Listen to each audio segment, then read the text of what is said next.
Abazili neenkokheli zomthonyama kwilali yaseMdlankomo ngaseLibode eMpuma Koloni bathi akukho lula ukuthobela imiqathango yokuba kungabikho ndibano yabantu abagqithileyo kwikhulu emingcwabeni nakweminye imisitho.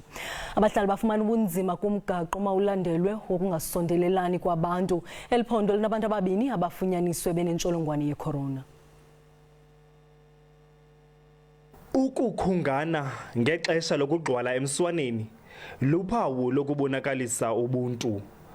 Kodwa lo bhubhane wecorona unemigqaliselo ekuthintelayo oku. Usapho ebelubeka utata walo lithi le miqathango kunzima ukuba isebenze. Njengoba sithi urhulumente abantu babe 100 or less, so asikwazi ke thina abantu bavala because abantu bazabana bakhona sokoma Cape Town, Gauteng njalo njalo basingcwaba umuntu omdala apha. Then abantu ke ngoba need to educate because if uthi mhlawumbe emntwini ndicela unibunge singabamba nezandla uthi umuntu uqala uphela ububele. Usapho luthi inzame zokucela inkxaso kurhulumente ziwele phansi.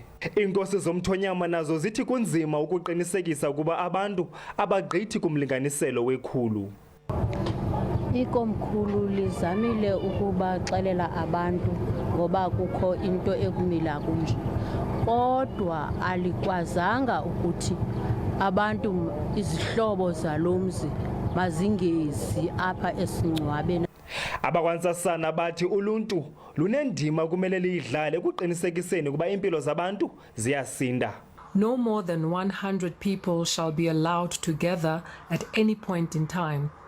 Failure to adhere to this restriction can see police do the following: order the immediate dispersal of the gathering and or take appropriate action against the organizer or the host or the manager, which may result in a fine, an arrest or both.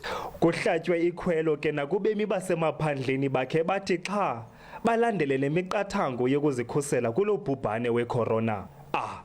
Thule Joka kwiindaba ze SABC ndikwilali yaseMdlankomo eLibode eMpuma Koloni.